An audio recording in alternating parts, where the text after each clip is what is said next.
Hi, this is Chico Resch. You are listening to the Let's Go Devils podcast on the Primetime Radio Network. Happy Devils Thursday. This is Game Day Live, coming to you live from the Primetime Radio Studios in the bunker in beautiful New Jersey and Chicago, Illinois. My good friend, Vinnie Parise of pucksandpitchforks.com. I'm your host, Sam Wu. Streaming live on Facebook Live, YouTube Live, Twitter Live, and Twitch on the Let's Go Devils Network as the Devils are taking on the St. Louis Blues tonight. 9 p.m. Eastern start. Vinnie, they beat the Blue Jackets. Now they're playing the Blues. Is it a trap game? I don't know. What are your thoughts? Said something similar last game when they were playing the Columbus Blue Jackets. I can't call it a trap game when they don't have Jack Hughes. If you don't have Jack Hughes and you're not at full strength, true. You really aren't. You're not coming to get at anybody, all high and mighty. I'm sorry. No matter who you are, and I would say that about most superstars in the NHL. If the Pittsburgh Penguins were without Sidney Crosby or Evgeny Malkin, if the Edmonton Oilers were without Connor McDavid or Leon Draisaitl, you're not fooling anyone. Okay, so I can't say it when the Devils don't have Jack Hughes. They have to put their best foot forward when they do have him. Of course, that's how you win in the NHL. But you have to play. You have to bring it to another level, knowing you don't have your superstar in place. And I don't care if it's the Blues, I don't care if it's the Blue Jackets, those lowly Chicago Blackhawks, the Arizona Coyotes, or a team like the Bruins or the Lightning or Colorado. It does not matter when you don't have Jack Hughes. You need every single person to contribute. We saw it last game against the Blue Jackets. Ryan Graves, are you kidding me? With 2 seconds left in the game, big goals from Sharon Govich. And, the game before, we're seeing Tatar score 2, Jesper Bratt scoring a little bit. We need a little bit more offense from Nico Hischier in the last 2 to 3 weeks. He's stuck on 99 goals. Once he hits 100, the floodgates will reopen back up. It is no coincidence that it's right there on 99 that he's stuck on. But, that happens to players across the league. But, when you play a team like the Blues who have already started the fire sale, we think Ryan O'Reilly might be next. We'll see what becomes of Colton Parayko and some of the other trade chips that they have. Vladimir Tarasenko's already out of town. He's done a really good job scoring against the Devils in his career with the Blues, which makes it even scarier now that he's on the Rangers. But I can't call it a trap game based on the circumstances. The Devils better go out there and put their best foot forward. And do you really want to lose to the Blues again? Because you lost to them once already in January. Don't lose to them again. Wow, I'm feeling your energy, Vinny. Very positive, very direct, making statements. Wow. So number one, I agree with you. I didn't think of it that way. Not a trap game. Team is 2-0-1 without Jack Hughes, but they've got a point streak going, 3-game point streak without Jack Hughes. Last victory came with a couple seconds left, actually 1.4 seconds left on the scoreboard. Impressive win. I know it's the Blue Jackets, but the Blue Jackets were on a roll after beating Toronto. So maybe that was a trap game for Toronto, but not for the New Jersey Devils coming out with the victory. I said this on on Devils After Dark. That sequence, that play, Vinny, do you see what Palat did? He was patient by the boards, just letting the play develop. And then at the last second, he passed it off to Mikey McLeod, who took that momentum in, goes hard to the net, finds Graves, boom, game over, essentially. McLeod has carved out a role in the NHL by becoming like this fourth-line center, right? And, at max he's a third-line center or a third-line winger. But that's because he changed his game to make it in the NHL. He wasn't good enough as a skill player to become like, an everyday top six forward, but he was still the 11th overall pick and a top OHL player for a reason. I think it was the OHL. It was one of the 3 CHL leagues. And there's a reason he was selected that high, and there's a reason he scored all those points when he was 16, 17, 18 years old. He knows how to make a pass. He has good hockey sense and good hockey vision, and he found Graves in that moment there. You brought up Palat. Andre Palat is one of the best players in the NHL at making the smallest, most insignificant right play at the right time. And by insignificant, I mean like not flashy. Like it's not going to end up on SportsCenter top 10, this play that he made, like something Jack Hughes or Nico Hischier or Jesper Bratt would do. But it was just being at the right place at the right time. Character hockey, championship hockey. That's what you get from Andre Palat. That's why the Devils probably spent $1 million extra on him than like the Lightning probably would have if they retained him. But you pay for a guy like that. He is your two-way outstanding winger that brings Stanley Cup pedigree to this young group. And, when he was injured, they were the youngest team in the league. When he came back, they were the third youngest team in the league. So even adding a guy like that doesn't increase their age all too much, which tells you how young the Devils are. But, oh man, those 2 Stanley Cups that he won with Tampa Bay, and he was in the final last year, it's going to pay dividends for this Devils team eventually. I don't think they're going to win the Cup this year. Okay? That's just my personal opinion. I mean, I'll be happy if they win a playoff series because I don't even think that's a guarantee. This is such a young team. They haven't been there and done that like a lot of the teams in the NHL. Like, how many times did Colorado have to bang their head against the wall in the playoffs before they finally got to the third round and, beat Edmonton and, do all those sorts of things? It takes a long time. And I have a feeling the Devils are going to go through some similar growing pains over the next year or two, and people are going to give up or whatever. But then, 4 or 5 years from now, they're going to be an absolute juggernaut, and it's because of the foundation of a guy that, like Andre Palat, laid down over the last couple, games since coming back from his injury. I love what he does for this team. I'm with you. I can't wait for, assuming the Devils would have home ice advantage in the first round, I can't wait. And I'm hoping this happens, that game 1, say if it's against the Rangers, right? This young team, they're going to be over-amped up to the point where I cannot wait for the speed, to watch the speed of the game on game 1 in the playoffs where Jack Hughes has the puck and the crowd, the Prudential Center crowd is like they were on November 23rd against the Toronto Maple Leafs, because that was a later round playoff atmosphere. And, Devils fans haven't really experienced it that much as of late. But, again, it's like it would be – you got me all fired up. I wasn't expecting it, Vinny. You got me all fired up. I know it's just the Blues for tonight, but just the amount of speed, and the Devils are winning without Jack Hughes, and they're finding ways to win. Is it pretty? I'm not expecting – I'm not looking for style points, so to speak. I know some fans are like that because they point into, how really, kind of like a litmus test of how the Devils are doing, Vinny. But honestly, if the team is grinding it out like they are right now and they're learning how to do that, I think it's going to pay off dividends when you are playing the New York Rangers and it's a physical series and it gets to game 5 and 6 and guys getting banged up. I think it's going to pay off dividends because they're just figuring a way to win without Jack. No one's making any excuses right now. No, and it'd be easy to lay down and, die when Jack Hughes is out of the lineup, right? Kind of like they did last year. And they get great goaltending from Vitek Vanacek and Mackenzie Blackwood. They just do.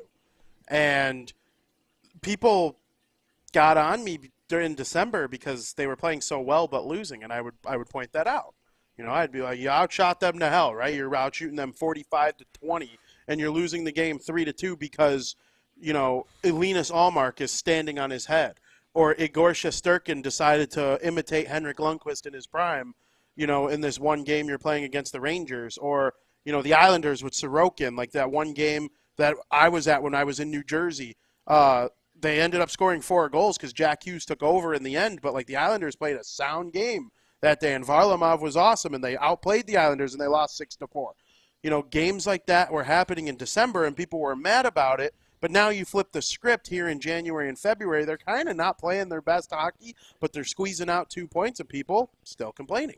Like, I don't understand, like, what people want, because no team is going to go out there and play an outstanding hockey game every single game for 82 games. There's a reason the President's Trophy winner is like a 680 win percentage every year. I think the Bruins might blow past that a little bit this year, but they're like a unicorn type of team. Like, we get one of those types of teams once every 5 years or so. But I love what the Devils do this year. I know it hasn't been pretty lately, but guess what? The good teams find a way to get 2 points in games that they might not necessarily play at their best. How many times were the Devils? There was that game against the Kraken where they squeaked out a point. It was in Seattle. They squeaked out a point because Heischer tied. I think that's Heischer's most recent goal. He tied it with like 10 seconds left, and then they went to overtime and lost, but you found a way to get a point in a game that you were absolutely terrible in. And, the games where they scored in overtime, Dougie Hamilton had back-to-back overtime GWGs, and I'm like, this team sucked for 60 minutes, and then they figured out a way at the end to, like, do what needs to be done, get into the playoffs. You never know what happens from there. I'm with it. I'm all for this team right now. Well, what's exciting about this team is they're never out of it. Even if they're down 3-0, all of us are still watching right now. We're not turning off the TV. You have to watch to the last second at this point, Vinny. I'm seeing some of the comments on the YouTube live. I like to Bill Agnew. Bill Agnew is pretty funny. Cornhole, we're going to get Timo at 2:45 p.m. on March 3rd. I actually have the day off that day on purpose. So that's 1:45 Central, right? Yeah. I'm all for it. I thought in my head it was cracking a joke about not getting him, but I'm like, wait a minute, you guys are all on the East Coast time. I'm like, I'm down. Throw me the craziest stuff that day. I like it. And Bill Agnew also says, Sam, I saw your Twitter today. He thinks I should be the Secretary of Energy. I put up. No, I saw a newspaper, and not trying to talk politics here, but it said New Jersey Governor Murphy wants to ban gas-powered cars by 20 new gas-powered cars by 2035. And I put it out there. I'm like, is JCP&L ready for this? JCP&L is probably one of the worst power companies in the United States. They do nothing. I'm not talking about the workers.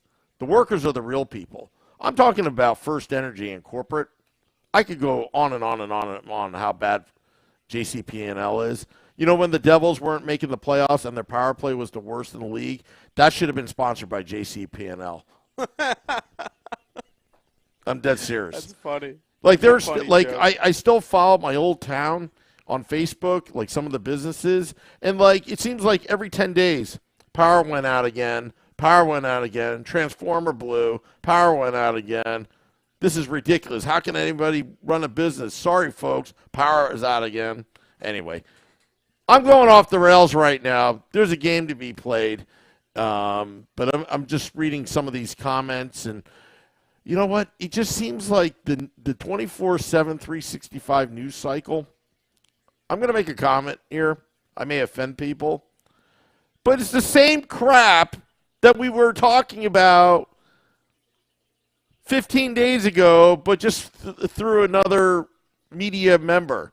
It'd be like Frank Saravalli would say something like 13 days ago, and then if you take that and paraphrase it, what Kevin Weeks would say today is the same stuff. Devils are front runners for Timo Meier. It's going to cost you.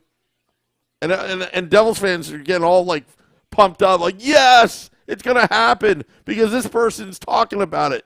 But the reality is, no. I think Greg Wyshynski put that out there, that they haven't talked about what prospects. They can't even negotiate with Timo Meier.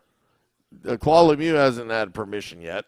So it's like there's still all these barriers. And I think San Jose, to be honest with you, I don't think San Jose know what they want. I'll be completely honest. I don't think they know. I think they're all Mike Greer's like new to this game, and I don't think he knows what he wants. That's very fair. I was wondering if this tweet that I literally had on my phone ready to go from Wyshynski was going to come up on this show, because obviously it's Big Devils news, right? And it says on Timo Meier, Devils are engaged in talks. San Jose has yet to identify prospects they want plus first. NJD haven't talked contract with Meier camp, and that will determine whether or not there's a trade. I will say this, Sam. Wyshynski's probably more plugged into the Devils than most of the media heads out there. Okay? A lot of the stuff he says comes to light usually. I do believe the Devils are in on Meier.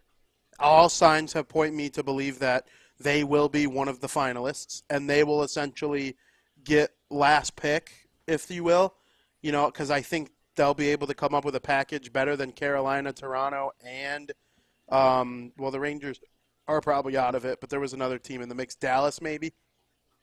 I would think the Sharks would rather trade him to the Eastern Conference than the Western Conference, of course. That would obviously make sense. I kind of think the Devils are going to do this.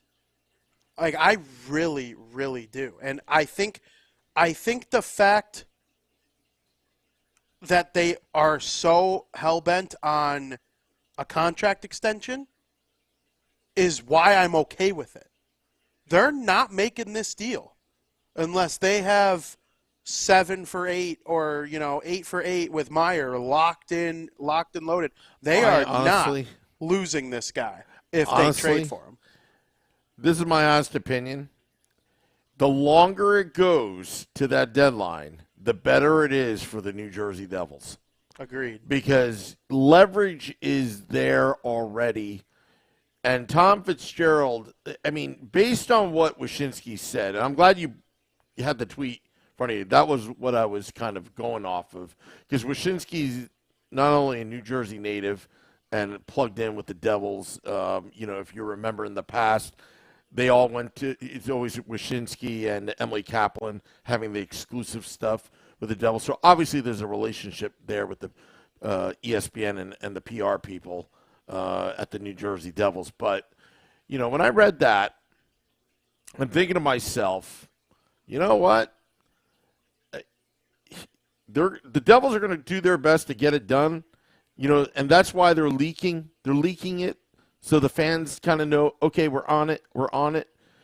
But at the same time, it's like, unless Carolina or any of these teams at the last minute puts in an unbelievable offer that's much better than the New Jersey Devils, which could happen,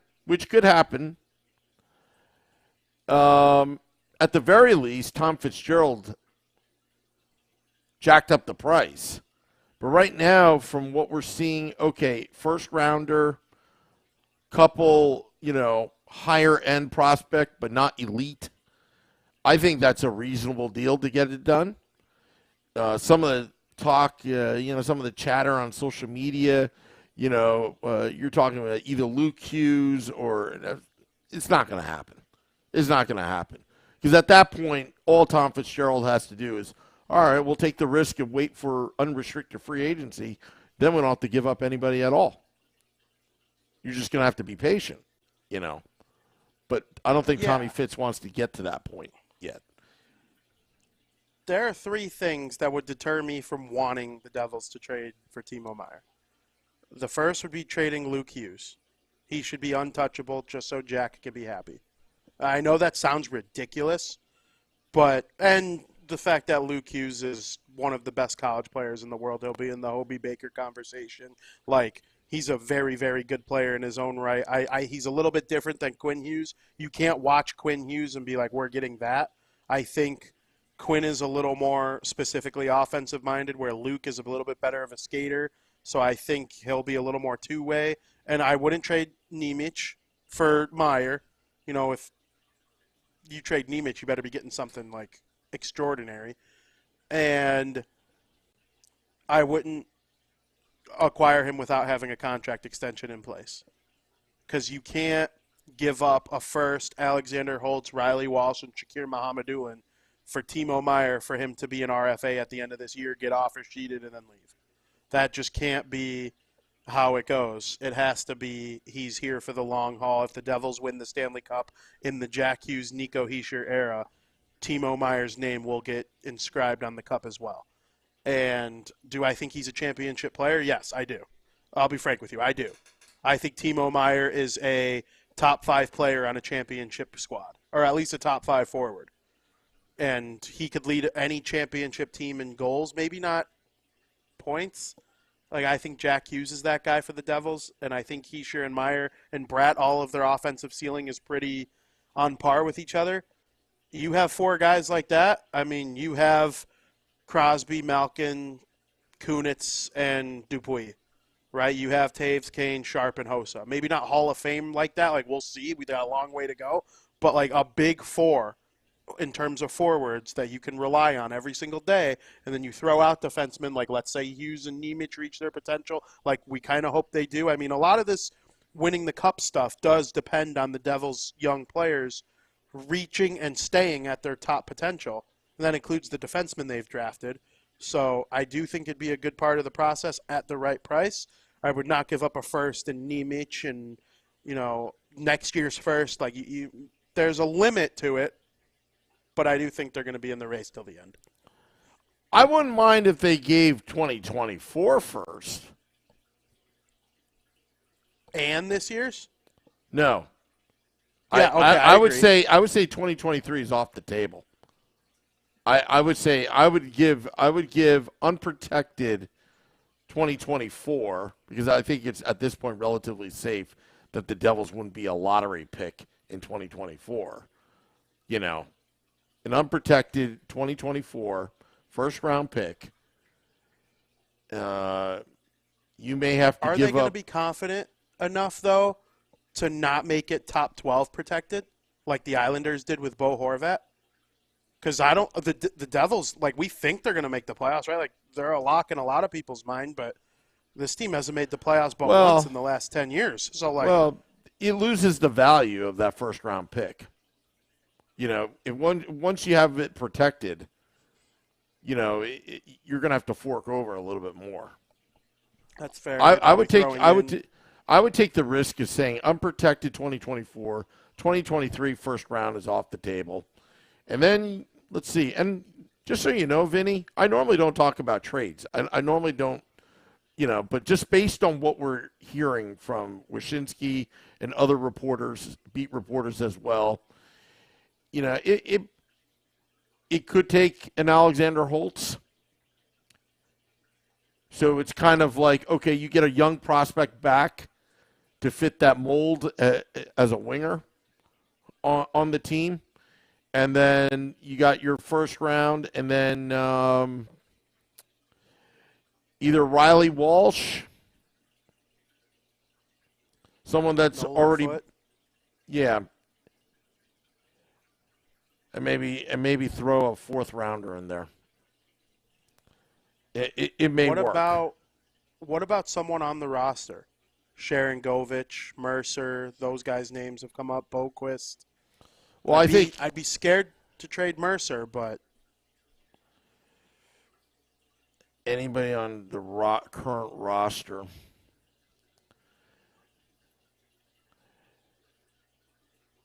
This is a playoff team. I can't imagine. I would say maybe a Boquist at most. It's going to be interesting. But I think Boquist is, again, he's not a superstar, but he's a serviceable player. I think he has okay trade value as a kind of a position player for somebody now to fit in. Plus, you have an Alexander Holtz. But are you ready to give up Alexander Holtz right now? Would you give him another year and a half? I think it's risky. I mean, it all depends. How is he doing with his skating right now? Has he made any improvements? Only the Devils coaching will really know where he's at with it. It just wouldn't stun me if San Jose overvalues Alexander Holtz because they have William Eklund. That's where I'm like, okay, if you're just doing Alexander Holtz and a first and then maybe one like B prospect like Chase Stillman or something, or even like a Kevin Ball, something like that, then I would totally be okay with giving up on Alexander Holtz that quickly, because I do think if there was an NHL team to overvalue Holtz, it would be the San Jose Sharks. Like, it's literally a match made in heaven, this trade. You're putting Holtz back with Eklund and you're putting Meyer with Heischer. Those are world championships, world juniors duos that we've all come to know over the last 4 or 5 years, and I just think Alexander Holtz would make a great San Jose Shark. I just do. It's like a hunch I have. Yeah, and I know that we call him Tom Fleece-Gerald on this podcast, but just keep in mind, folks, the San Jose Sharks are not that stupid, and when you make deals, you don't make deals to rip off the other team. The goal is to make your team better for both teams. You try to find a win-win. And I think that scenario that you were talking about, Vinny, if San Jose values it that way, who knows what their scouting department's saying, what their analytics are saying. A lot of teams are based on numbers now. And to tell you the truth, I don't think it's a bad trade at all.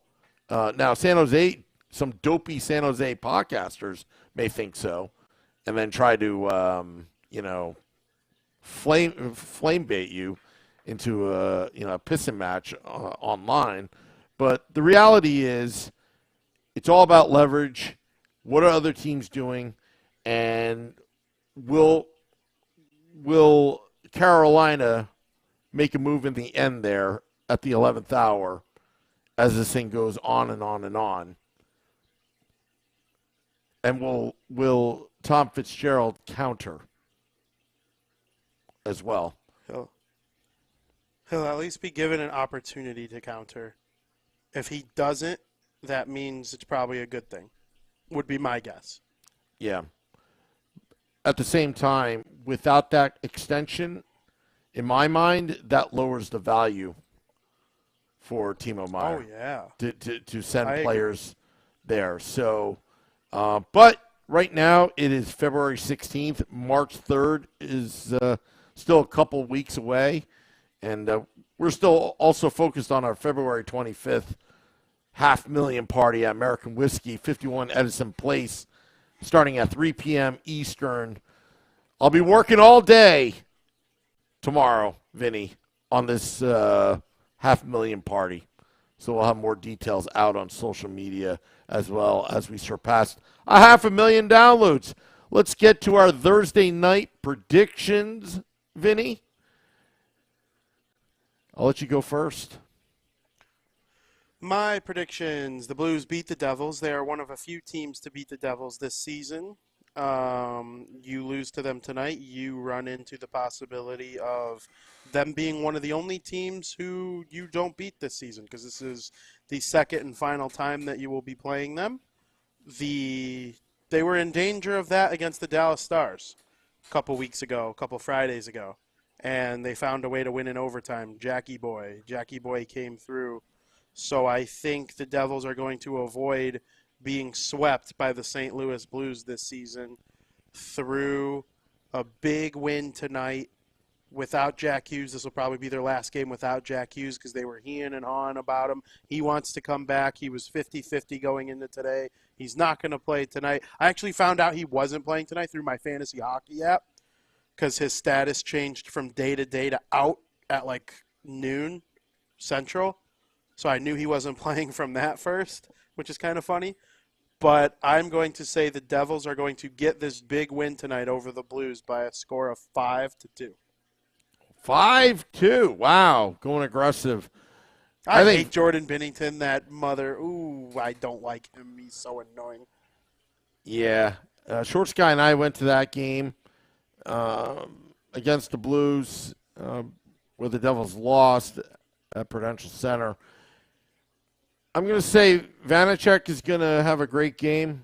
3-2 Devils. I'll go old school. 3-2. Paul C. says 3-2 Devils. Chris Margotti says 3-2 Devils in overtime. Steve Engel, 5-3 Devils. Dave Singer, 5-2 Devils. Max says 4-3 Devils. Felix says 4-2 Devils. Ramona says 4-2 Devils. And Daniel in the Facebook Live says 4-2 Devils. Michael Hay is saying hello. He wants Holtz to be still here. We will see. Wait, is Blackwood in net? That's what Dave Singer says. I thought it was Vanacek. I was under the assumption it was Vanacek as well, but I can confirm for you now. So Jack Hughes and Brennan Smith are both out. We knew that. Yep, it is Mackenzie Blackwood leading the Devils onto the ice for warm-ups. Oh, well, I'm changing my score prediction then. I'm predicting 5-4 Devils. I'm changing it. I was going by what you were telling me. Vanacek. You're down that much on Blackwood? 5-4 Devils. I guess that's a yes. Maybe they figure who's more likely to hold their ground in a fight with Binnington, Vanacek or Blackwood. It's obviously Blackwood. Oh. Where is Claude Lemieux when you need him? Back in the day. Those guys are few and far between. Yeah, I mean, he used to instigate. The Devils don't have a rat. And part of me thinks they need a rat. And I know the Tkachuk brothers don't grow on trees. Brad Marchand doesn't grow on trees. People, every time you say I think the Tkachuk brothers are wannabe rats. I think a bunch of posers. I don't know. I think they're a bunch of posers. You calling them that, though, is exactly what makes them rats, though. They're a bunch of posers. They annoy yeah, such a big guy you are, Matthew Tkachuk. You know, picking on frickin' Nico Hischier. How about, like, seriously, or Brady, you know, tugging on Jack in the All-Star game. Isn't that what rats do, though? Isn't that what rats do? Like, they're not goons. That's no one's calling them true. Goons. Yeah, they're just out there to piss you off and then score 100 points. You know, rat is a. You know what? You're right. No, nobody likes a rat. It's different than a goon. It's different than a goon. Yeah. But every team wishes they had those two goofballs, or at least one of them. And same Brad Marchand, same thing. Andrew Shaw was like a poor man's rat for the Hawks back in the day. He didn't score as much as the Tkachuks or Marchand, but like he got the job done just enough, and he scored just enough to be like considered a top player on the team. And I'll tell you what. Besides Taves and Kane, Shaw, 65, most popular jersey in Chicago, Blackhawks fanhood. And so if the Devils could find themselves I feel like Miles Wood could be that, but there's just something missing from his game that I think keeps him from getting to that point because he could annoy the crap out of people, and he's shown in the past that he can score. So, but, I mean, those Tkachuk brothers and Marchand are one of a kind. I think yeah, because I think that sometimes I feel like this team is a little too timid.